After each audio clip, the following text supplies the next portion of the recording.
할렐루야. 오늘은 하나님 만남이 하나님의 크기다. 좀 생각해야 하는 제목이죠. 하나님은 세상 사람들이 하나님 자신을 알기를 원하고 계십니다. 그래서 막연히 사람들이 신이 있다 이렇게 믿는 것이 아니라 하나님을 확실하게 만나고 경험해서 믿음을 가지고 살아가기를 원하고 계십니다.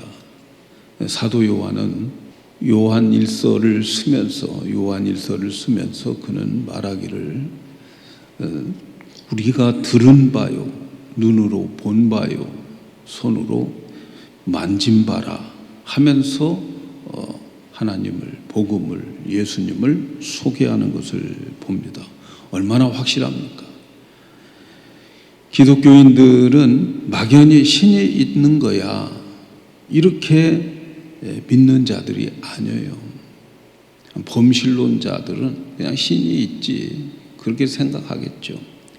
그러나 하나님의 말씀을 우리의 육의 눈과 영의 눈으로 또 우리의 육의 귀와 영의 귀로 듣고 확실하게 사실적으로 확인하면서 믿는 것이 우리 기독교인입니다.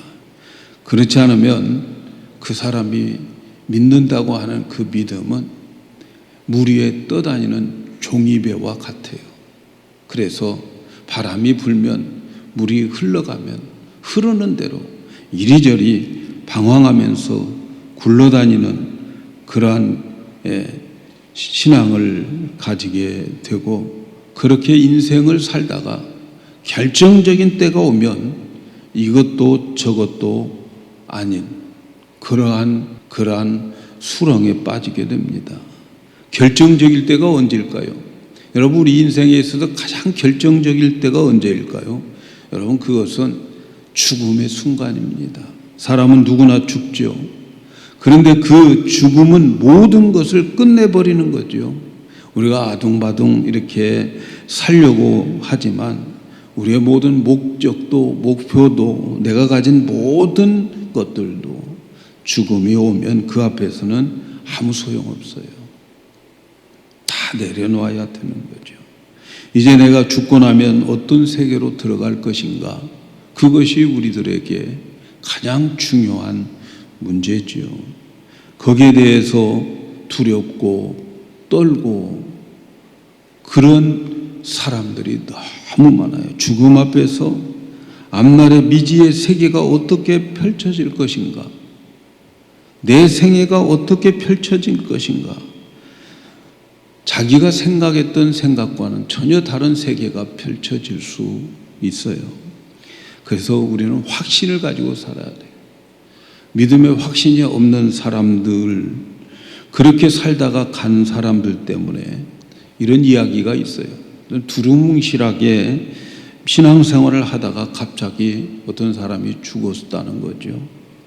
그래서 가보니까 천국에 딱 들어가는 것이 아니라 천국 문에 베드로가 지켜서 있더라는 거죠.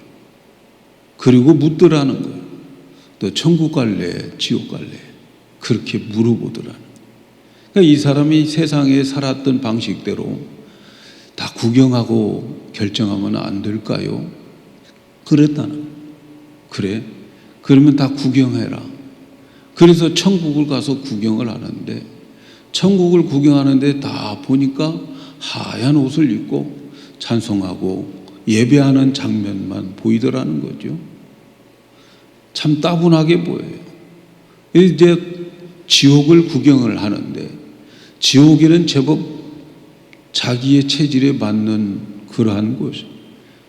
거기에 보니까 지옥에는 이 적당하게 반짝반짝거리는 조명들도 있고 또 담배 연기도 자욱하고 또 이쁜 이 여자들도 거기에 있더라는 거죠. 자기 체질에 맞게 재밌게 사는 것 같아요. 그래서 구경을 다 마치고 나와서 베드로에게 아무래도 내 체질은 저쪽 지옥 쪽인 것 같다고 그래서 그곳으로 가는 것이 좋겠다. 그랬더니 그렇게 하라고. 그래서 이제 지옥으로 배치를 받았어요. 근데 지옥에서 배치를 받고 지옥에 배치를 받자마자 지옥의 사자가 그를 데리고 가는데 가장 뜨거운 곳에 가서 영원히 그곳에서 일하라고 하더라는 거예요. 그래서 아니 이게 무슨 짓이냐고, 내가 처음에 왔을 때는 이런 곳이 없었는데 왜 이런 곳으로 내가 가야 되느냐 이렇게 따졌더니 말이죠. 지옥의 그 사자가 하는 말이 그때는 관광 비자였고 지금은 영주권이야 이러더라는 거지요.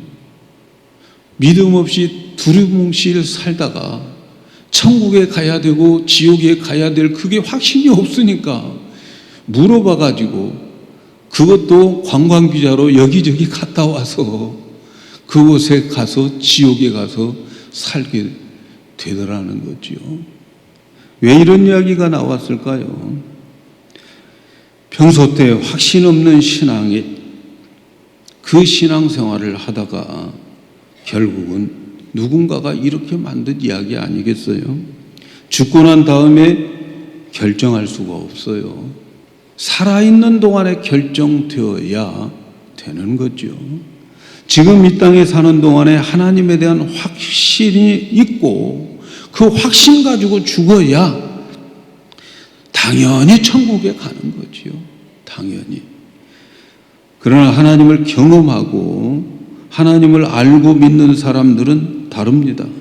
그들은 하나님을 경험하고 하나님을 알고 하나님과 함께 살았기 때문에 죽음이 와도 두려워하지 않는 거예요.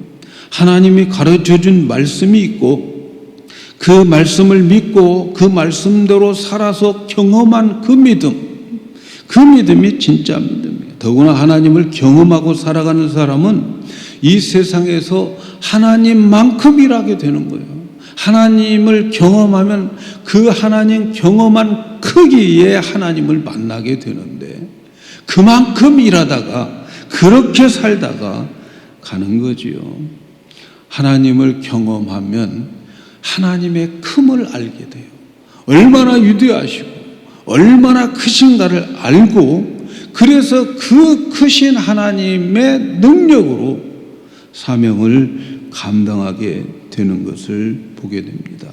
하나님을 만나면 하나님의 크기를 경험하게 되는 거예요. 여러분이 만난 하나님은 어느 만큼 큽니까? 어떤 사람이 고기를 잡는데 큰 고기를 잡으면 다 놓아주고 보니까 적당한 고기를 잡으면 그것만 집어 넣더라는 거죠. 그래서 옆에 있는 사람이 하도 이상해서 아니 왜 큰 고기는 다 살려주고 작은 고기를 가지고 갑니까? 그랬더니 우리 집에 후라이팬이 크기가 이 정도밖에 안 되더라. 네? 그래서 그 후라이팬에 맞춰서 고기를 골라서 담더라는 거예요. 여러분 우리가 신앙생활을 하면서 그렇게 하는 사람들 많아요. 내가 가지고 있는 그 후라이팬만큼 인생을 살아가는 거예요. 그렇게 인생을 살아가면 되겠습니까? 그래서 하나님께서는 우리에게 하나님을 경험하게 하는데 하나님께서 경험하게 할 때는 그 하나님의 크기를 알아가게 되는 거죠. 그래서 하나님은 사람들에게 자신을 나타내기를 관심을 가지고 계세요.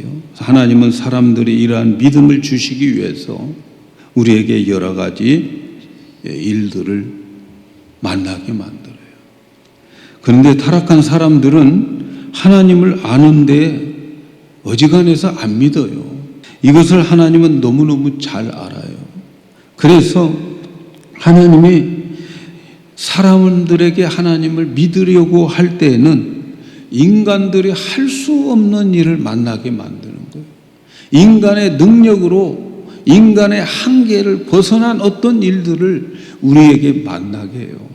여러분의 삶 속에 여러분의 능력과 여러분의 재간으로 여러분의 힘으로 해결할 수 없는 문제들을 만나게 되는데 여러분 그게 우연한 사건이 아니에요. 속된 말로 재수 없어서 만나는 게 아니에요, 여러분. 그 속에 하나님의 깊은 뜻이 있다는 것을 알아야 돼요.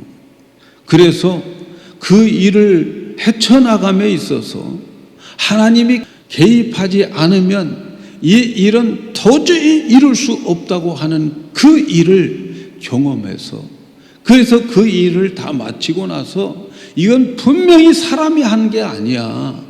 이건 하나님만이 할 수 있는 거야 라고 뉘우치고 깨닫고 느낄 때에 그때 비로소 하나님 앞에 무릎을 꿇고 하나님을 인정하게 되는 겁니다. 그러면서 하나님은 이렇게 위대한 분이야. 하나님은 얼마나 크신 분인가. 인간이 할 수 없는 그것을 하나님이 하셨어 고백하게 되는 거죠. 사랑하는 여러분, 그래서 어떤 일들이든 어렵고 힘들고 불가능한 일들이 내 앞에 펼쳐질 때에 자신의 크기를 하나님이 보여주기를 원하고 계신다 하는 것을 잊지 마셔야 돼요. 그리고 그때 하나님의 일이 얼마나 위대하신가, 얼마나 하나님이 크신가를 알게 됩니다. 그래서 기독교인들은 불가능한 일이 하나님의 크기를 경험하게 하는 믿음의 자리로 이끌어가는 그러한 현장인 거죠.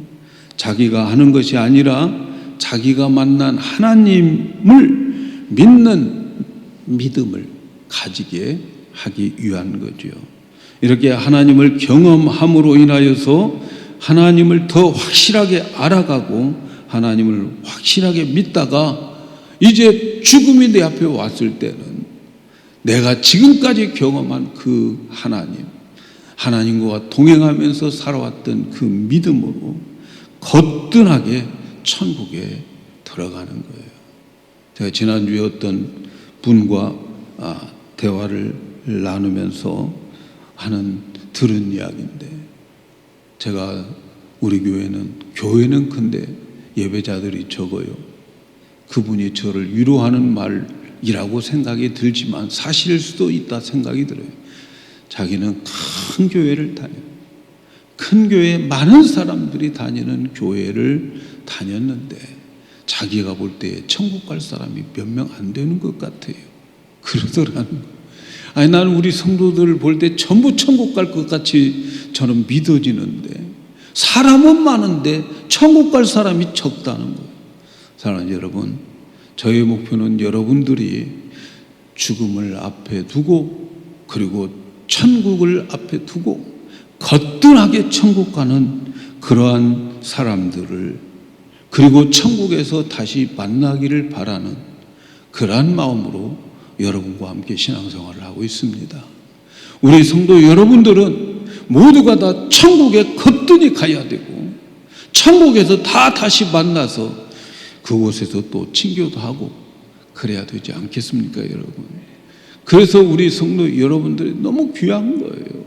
내가 그 말을 듣고, 그렇지, 나 우리 성도들 한 사람 생각할 때마다 전부 천국 갈 것 같은데 많은 사람들이 모여가지고 천국 갈 사람이 별로 없는 것 같아. 참으로 슬픈 이야기다. 그런 생각이 많이 들어요.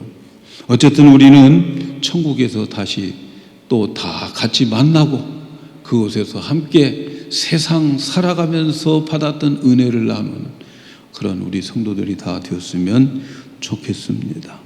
오늘 말씀에 보면 모세를 통해서 애굽에 종살이를 했던 이스라엘 백성들이 이제 해방되어지는 그러한 내용 중에 나온 말씀이에요. 애굽 사람들이나 이스라엘 사람들이나 그들은 다 하나님께서 그들에게 얼마나 크신 하나님과를 경험하게 되는 그러한 내용이 여기에 나와 있어요. 400년 동안 애굽에 종살이를 했던 이 사람들이 하나님의 능력으로 그 막강한 애굽의 군대, 이집트의 바로 왕의 손에서 해방을 받게 되고, 그리고 마지막 10가지의 재앙, 마지막 재앙이 장자들이 죽는 재앙이잖아요. 가정에 생명력 있는 모든 첫 번째 난 것은 다 죽는 그 밤에 이제 해방을 받게 되고, 이스라엘 백성들은 그들이 보는 앞에서 당당하게 줄을 지어서 가나안 땅으로 행진을 하는 게 되는 거죠. 근데 그들이 가나안 땅으로 행진을 이렇게 할 때에 보면 의기양양하게 떠났던 그들이 조금 있다가 보니까 우왕좌왕하는 것을 바로 왕과 애굽의 군인들이 보는 거예요. 분명히 저 사람들을 이끌고 가는 그 사람은 전혀 그 사람들의 가는 길은 전략도 모르는 사람들이 이끌어가는 것 같이 느껴지는 거죠. 그래서 그들이 떠나고 그들이 가는 길을 보니까 오늘 1절 2절에 이렇게 말씀하고 있어요. 여호와께서 모세에게 일러 가라사대 이스라엘 자손을 명하여 돌쳐서 바다와 믹돌 사이로 비하하릇 앞 곧 바알스본 맞은편 바닷가에 장막을 지게 하더라. 이스라엘 백성들이 해변을 따라서 쭉 가나안 땅으로 가면 얼마나 쉬운 길인데 그 길을 모르고 우왕좌왕하면서 그들이 가는 곳을 보니까 엉뚱한 곳으로 가요. 시내산 있는 쪽으로 동남쪽으로 내려가면 더 좋은 가나안 땅에 가는 길이 있는데도 그런 길들을 다 버려두고 엉뚱한 길로 가는데, 그들이 가는 길을 보니까 앞에는 바다가 홍해 바다가 있고 양쪽에는 돌산들이 있는데, 자, 양쪽에 돌산, 앞에는 바다. 그러니까 뒤에 가서 밀어버리면 끝날 것 같은 생각이 드는 거죠. 바로와 바로의 군대들이 볼 때에 저건 전략이 저 전략이 아닌 거예요.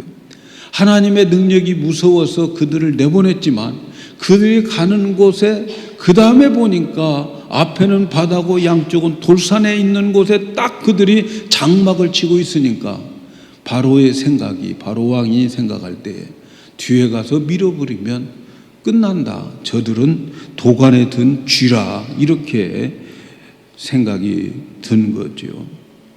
그래서 우리가 그들이 가는 그 길을 인간적인 눈으로 볼 때는 완전히 막힌 길, 엉뚱한 길로 가게 되더라는 거죠. 여러분, 하나님께서 우리가 생각할 때에 다른 좋은 길도 있는데 왜 하나님은 예수 믿고 난 다음부터는 우리에게 엉뚱한 길로 인도하실까 생각 한번 해보셔야 돼요. 여러분, 예수 믿고 난 다음에는 내가 가는 길이 옛날에 다녔던 그런 길들이 아닌 것을 하나님은 나에게 요구하고 계십니다.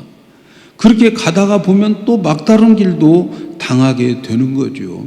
이스라엘 백성들이 가서 그 막다른 길로 가게 되고, 그리고 그 길을 바로 왕과 애굽의 군사들이 바라보게 되는데 왜 하나님께서 그들을 그렇게 막힌 길로 가게 했을까? 오늘 말씀 4절에 이렇게 말씀합니다. 내가 바로의 마음을 강팍하게 한즉 바로가 그들의 뒤를 따르리니 내가 그와 그 온 군대를 인하여 영광을 얻어 애굽 사람으로 나를 여호와인 줄 알게 하리라. 이게 목적인 거죠. 하나님께서 왜 이스라엘 백성들이 길도 없는 그곳으로 가게 해서 그들을 이끌어 갈까? 하나님의 목적이 있다는 거예요. 그 목적이 뭡니까? 내가 그 온 군대를, 바로의 군대를 통해서 영광을 얻고 애굽 사람들에게 내가 하나님인 것을 바로 알게 하기 위한 것이다 라는 거죠. 하나님께서 우리에게 불가능한 곳으로 이끌어가고 하나님께서 우리에게 길이 없는 곳으로 가게 한 것은 하나님이 누군가를 가르쳐 주기 위한 것, 하나님이 얼마나 크고 하나님이 얼마나 위대한 하나님인가를 가르쳐 주기 위함이라 이렇게 말씀합니다. 그래서 하나님이 바로의 마음을 강팍하게 해가지고 이제는 또다시 그들을 쳐들어가게 하는, 우왕좌왕하는 이스라엘 사람들을 공격해서 쳐들어오게 해서, 그래서 진짜 하나님이 누군가를 그들에게 알게 하기 위한 것, 하나님이 얼마나 크신 하나님인가를 알게 하기 위해서 그렇게 하시겠다는 거죠. 사람들은 가능성 있는 일을 해냈을 때는 하나님 잘 안 믿어요. 하나님 잘 몰라요. 자기의 지혜와 능력과 노력과 내 성실함으로 이걸 이루었다라고 생각해서 하나님을 잘 안 믿어요. 자기가 할 수 있는 것을 가지고 하나님 믿는 사람 없어요. 하나님이 얼마나 크고 위대한가를 경험하지 못합니다. 그러나 사람들은 인간이 할 수 없는 것, 그런 말씀드렸죠. 하나님은 일하시는데 인간이 할 수 없는 일을 하시는 거예요. 내가 성실하게 노력하고 힘쓰고 애써서 이룰 수 있는 것은 하나님이 일하지 않아요. 그건 나의 일이에요. 내 파트예요. 내 파트. 하나님은 내가 할 수 없는 일을 하시게 되는데, 그 할 수 없는 것을 하나님이 개입해서 하셨다고 인정하고 고백하고 느낄 때에 하나님을 그때서 믿게 되는 거죠. 하나님 우리에게 어떤 사명을 주실 때 그것이 하나님이 주신 사명인지 아닌지 여러분 알고 싶잖아요. 이게 하나님이 주신 사명인지 아니면 하나님의 사명이 아닌지 뭘로 여러분 알기를 원합니까? 제가 생각하기에는 하나님이 주신 사명은 내가 노력해서 내가 힘써서 내가 할 수 있다고 생각하는 것은 하나님의 사명이 아닙니다.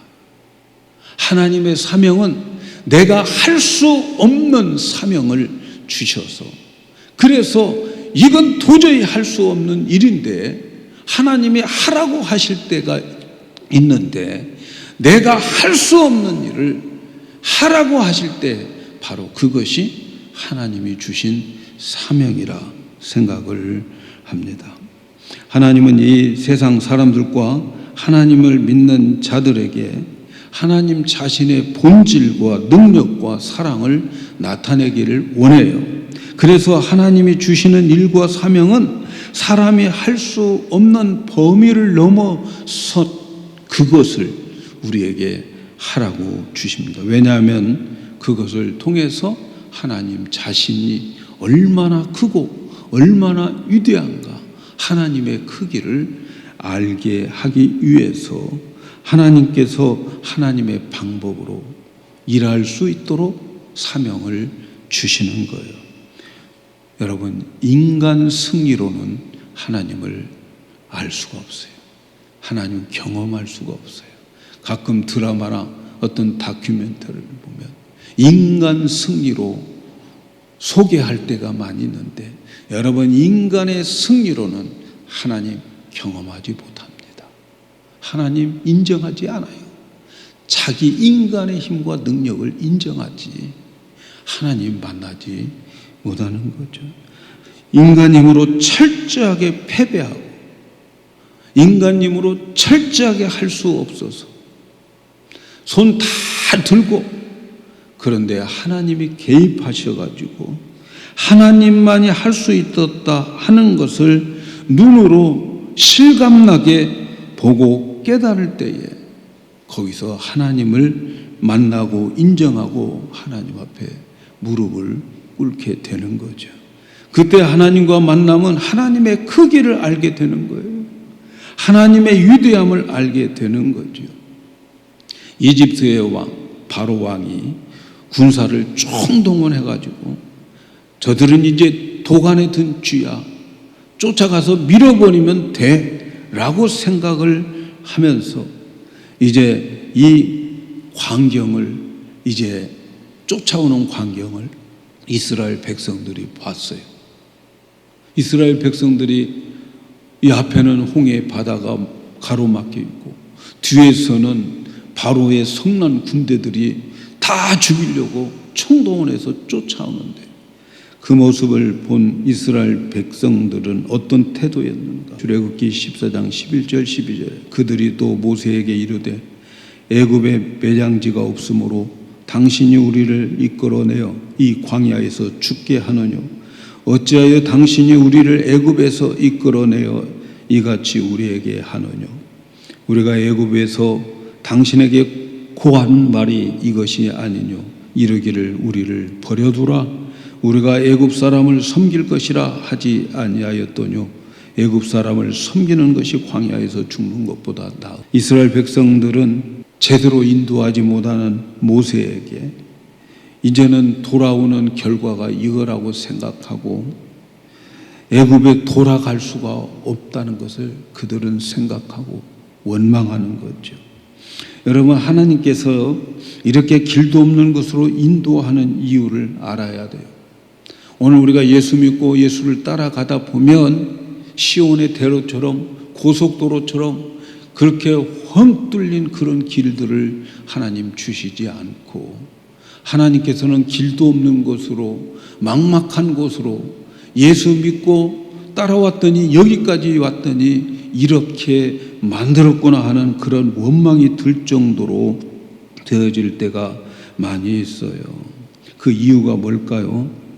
여러분, 이제부터 예수 믿는 사람들은 세상에 옛날에 내가 걸었던 그 길로 다니는 것이 아니고 하나님의 백성들은 가는 길이 따로 있고 하나님께서 만들어 주시는 길로 가라고 그렇게 길 없는 곳으로 가게 되는 거죠. 축복의 길은 넓은 곳에 있지 않다는 거죠.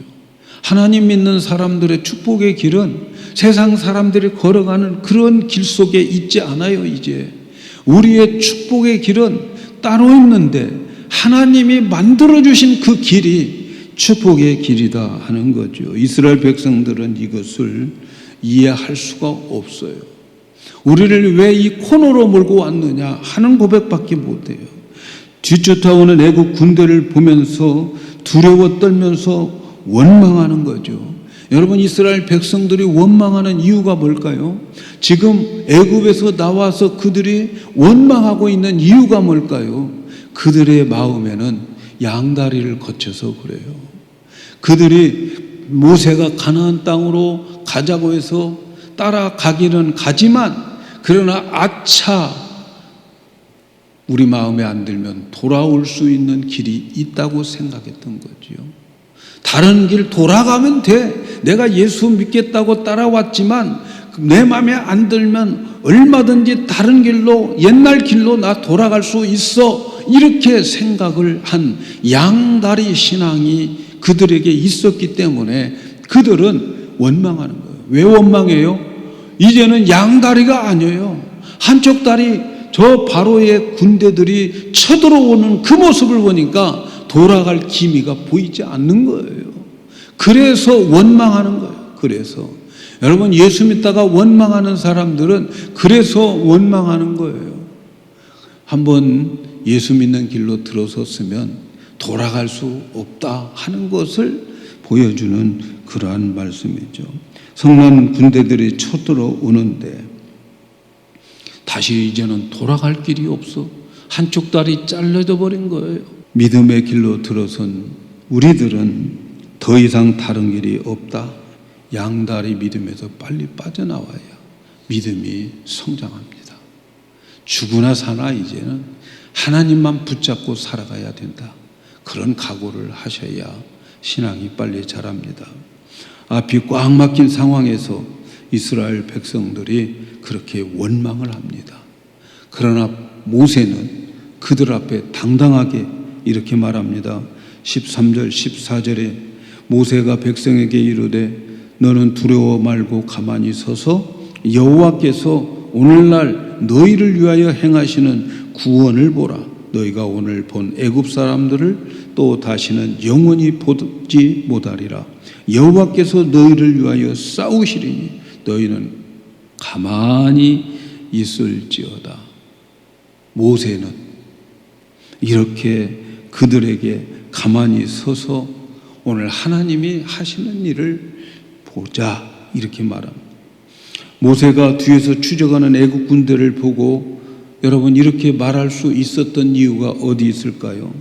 그것은 모세가 지금까지 하나님을 경험했기 때문에 그런 거죠.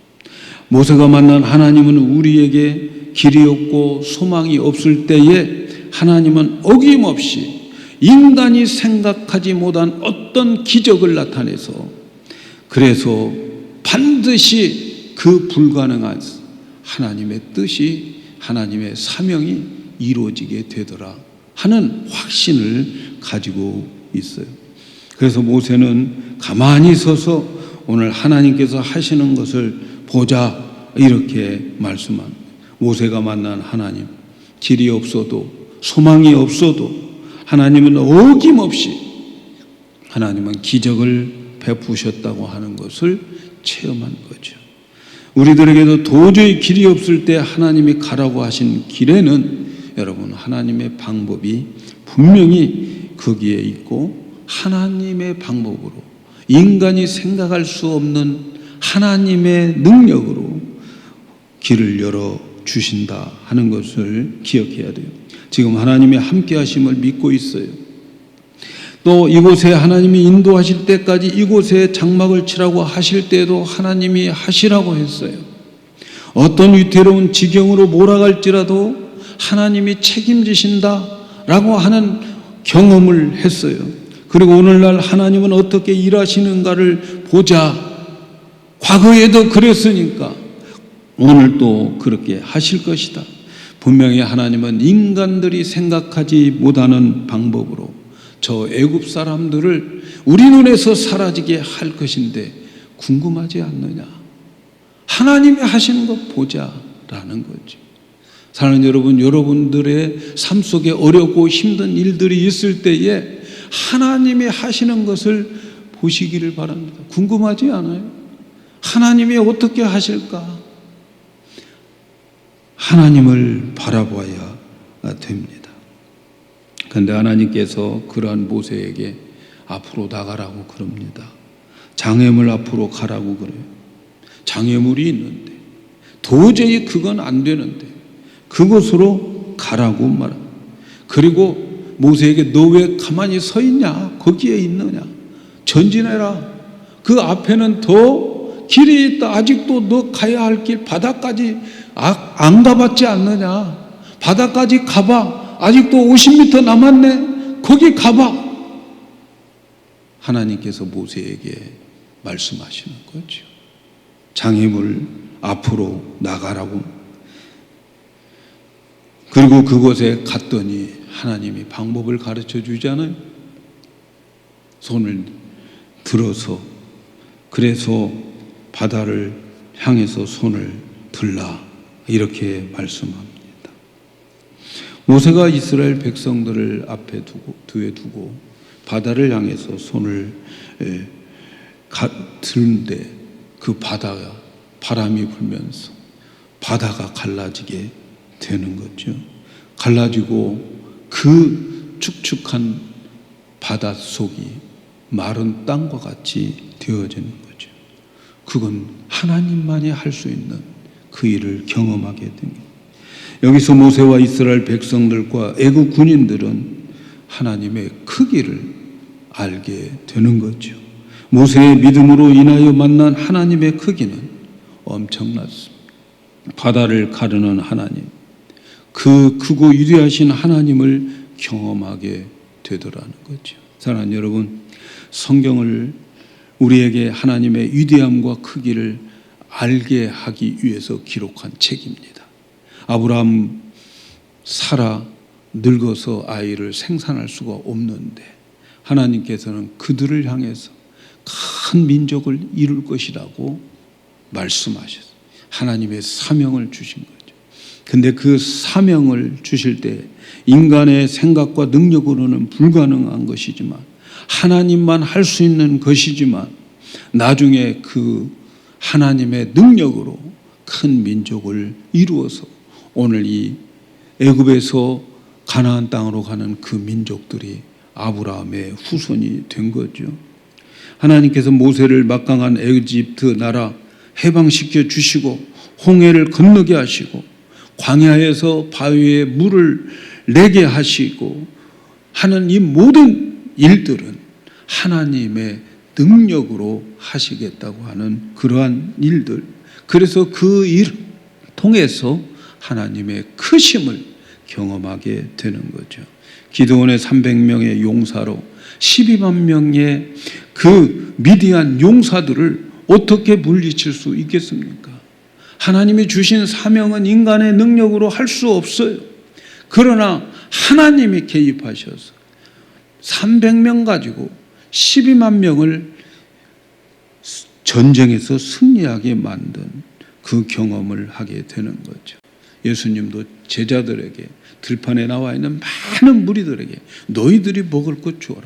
들판에 가게도 없고 가지고 있는 음식도 없는데 너희들이 먹을 것을 주라고 할 때에는 하나님께서는 그를 통하여서 그 할 수 없는 일을 통하여서 예수님의 크심, 하나님의 위대하심을 보여서 5천 명을 먹이고도 남기는 역사가 일어나게 되는 거죠. 오늘날 하나님께서 너희는 가서 모든 세상의 족속들에게 복음을 전하라. 우리의 힘과 능력으로 할 수 없는 일이지만 그러나 하나님이 하실 줄로 믿습니다. 저는 요즘 기도하면서 하나님, 도대체 우리 영광교회에 하나님의 능력으로 해야 할 일이 무엇일까요? 묻고 있습니다. 여러분도 여러분의 삶 속에 또는 우리 교회에 하나님께서 주시는 사명이 무엇일까? 우리의 힘과 능력 말고 하나님의 영광교회 성도들에게 나는 이렇게 큰 하나님이야 라고 보여줄 수 있는 그러한 사명이 무엇일까? 저는 기도하며 묻고 있습니다. 사랑하는 여러분, 우리의 삶 속에 길이 없고 막힌 길로 몰아놓고 무엇을 하라고 할 때가 있을 것입니다. 그때에 하나님께서는 하나님이 일하시고 그 일을 통해서 하나님의 크심을 우리에게 보여주고자 한 것임을 기억해야 되겠어요. 2001년도에 제가 뉴욕에서 이제 교회를 개척하고 있을 때에 2001년도에 우리 교회에 반주자가 26살 결혼한 지 1년 되었는데 암이 걸렸어요. 그것도 전신으로 다 퍼져 있어요. 그래서 그때 루터란 교회를 이제 빌려서 예배를 드리고 있는데 아무래도 이 자매를 위해서 내가 하나님께 매달려야 되겠다. 그래서 이제 루터란 교회의 대표에게 내가 우리 교회의 반주자가 암이 걸렸는데 40일간만 내가 기도하게 해달라. 밤에 기도하니까 불도 안 켜고 혼자 할 거니 회의하고 결정해 주겠다고. 그러더만 회의하고 난 다음에 그 교회에서 안 된다는 거예요. 목사가 교회에서 기도하겠다고 하는데 안 된다는 거예요. 그래서 그때 제가 처음으로 나는 미국에서 개척하면서 예배당을 안 짓겠다고 다짐하고 교회 개척을 했는데 처음으로 그때 이래서 자체 교회가 있어야 되나 보다 그런 생각이 들었어요. 그래서 이제 제 친구 교회 가서 열쇠 좀 달라고 해서 40일 기도를 마쳤는데 말이죠. 그때의 마음에 성전 건축에 대한 어떤 비전이 자꾸 보여요. 근데 그때 당시에 우리 교회 교인들은 청년들이 어른들보다 더 많아요. 유학생들이 더 많았었어요. 그러니까 그들에게 성전 건축하자고 하면 누가 거기에 대해서 이야기하겠어요. 저도 자신이 없고. 그래서 이제 금요일 날 감동이 오니까 성전 건축에 대해서 한번 기도해 보자 이런 짤막한 설교를 했죠. 그런데도 불구하고 자꾸 마음에서는 성전 건축에 대한 설교를 대배 시간에 하라는 감동이 와요. 감동이. 그래서 그때 당시에 이제 성전 건축에 대한 설교를 2002년도에 셋째 주에 했어요.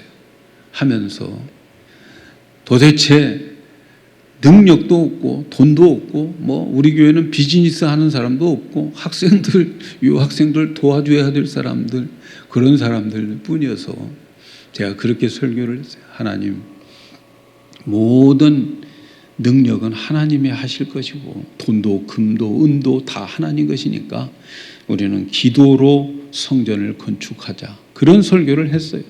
그리고 기도문을 만들어서 성도들에게 나눠주면서 오늘부터는 우리 교회의 모든 집회의 끝은 이 기도문을 읽고 끝내라. 여러분들도 집에서 잘 때 한번 읽고 해라. 이렇게 하면서 기도문을 나눠주고 그때부터 기도를 하기 시작했어요. 그런데 말이죠, 놀랍게도 딱 그 기도 시작한 지 6개월 되었는데 교단에서 전화가 왔어요. 큐가든에 이런 교회가 있는데 이 교회를 한번 어플리케이션을 내보라고. 그래서 어플리케이션을 냈어요. 내가지고 하나님께서 여러 5 민족들이 그 교회를 달라고 어플리케이션을 냈는데 하나님께서는 기도하는 교회로 주신 것 같아요. 우리가 그걸 가지고 기도했기 때문에 하나님은 그 예배당을 우리에게 주시고, 예배당도 주시고 사택도 주시고 주차장도 주시고, 그때에 내가 받은 비전, 상상할 수 없는 비전이었어요. 사람의 능력으로는 말도 안 되는 그런 비전이었어요. 그런데 나중에 보니까 하나님이 하시더라고요. 하나님의 방법으로. 저는요 정말 이 땅에다가 예배당 지을 돈 있으면 선교하겠다 생각했는데, 근데 하나님은 내 손으로 짓지 않는 예배당을, 정말 그 피땀 흘려서 지었던 그 성도들이 지었던 그 예배당을 저에게 주셨어요. 그리고 그 예배당에서 행복하게 목회를 했었습니다. 여러분, 하나님이 함께 하신 거죠. 하나님의 방법으로 성전을 주셨어요. 그리고 이제 제가 또 이곳으로 왔어요. 여러분, 이곳에 지금은 우리 교회로 이 예배당이 등기가 되어 있죠. 디드가 우리 예배당으로 이제 작년에 제가 받았어요.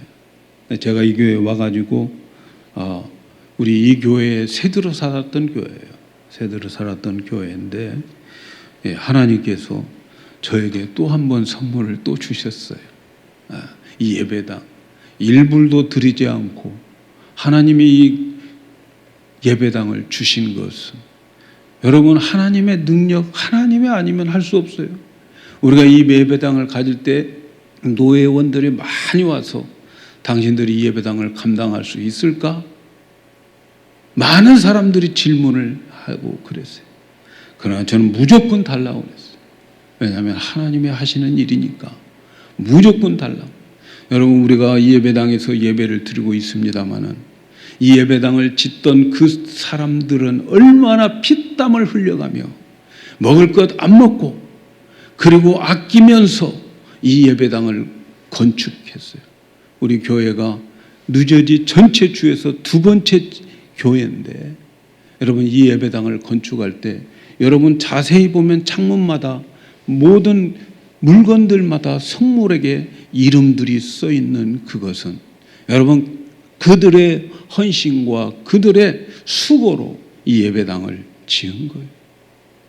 여러분, 우리 파이프 오르간이 있는데 3대째 파이프 오르간만 고치는 분이 와서 지난번에 이 점검을 했어요. 여러분, 이 예배당에 있는 이 파이프 오르간이 오늘날 이것을 세우려면 100만 불 든다고 그래요. 여러분, 100만 불짜리 파이프 오르간에서 우리는 그 오르간을 가지고 예배를 드리고 있습니다. 여기에 있는 파트들은 다 그 도이치에서 배 타고 가지고 와서 조립한 제품들이 바로 이 파이프 오르간이에요. 그래서 우리 잘 관리해야 돼. 잘 관리해야 돼. 이 오르간은 이런 예배당을 하나님께서 우리에게 주신 것은, 여러분, 우리가 뭐 계획을 짠다고 주셨겠습니까? 노력한다고 주셨겠습니까? 하나님이 주신 거예요. 그래서 저와 여러분이 이 예배당에서 예배를 드리면서 우리가 생각해 보아야 될 것 중에 하나가, 하나님께서는 이 예배당에서 예배드리는 우리들에게 어떤 비전을 가지고 계실까? 저는 고민하고 있어요. 그걸 생각하고 있어요. 그걸 통해서 하나님의 크신 그 하나님을 경험하고, 그리고 우리는 거뜬하게 죽음이 앞에 왔을 때에 죽고 천국에서 다시 만나는 그러한 성도들이 되어야 될 줄로 믿습니다. 오늘 우리가 읽은 말씀 마지막 절에 이런 말씀이 있어요. 31절에 이스라엘이 여호와께서 애굽 사람들에게 베푸신 큰 일을 보았으므로, 그 큰 일은 하나님의 크심을 체험했다는 거예요. 백성들이 여호와를 경외하며 여호와와 그 종 모세를 믿었더라, 이렇게 말씀하고 있습니다. 인간이 해낼 수 없는 일을 하나님이 행함으로 인하여 하나님의 크심을 경험하게 되고, 그때부터 하나님을 믿고 그의 종 모세를 믿게 되었다, 이렇게 말씀합니다. 사랑하는 여러분, 여러분의 삶 속에 여러 가지 환경 속에서 어렵고 힘든 그러한 일들, 불가능한 일들 만날 때에 주저앉아 버리면 안 됩니다. 그곳에서 하나님을 경험하고 하나님을 만나야 되는 거예요. 그 신 하나님을 경험하는 그 찬스라고 하는 것을 기억하시고, 어렵다고 예배 안 드리고 힘들다고 신앙생활 하지 않는 여러분이 되었으면 좋겠어요. 불가능한 일, 어려운 일, 힘든 일을 만날 때에 거기에서 더 큰 하나님을 체험하고 경험해서 거뜬한 믿음을 가지고 우리 다 같이 천국에서 만나는 우리들이 되기를 예수님의 이름으로 축복합니다.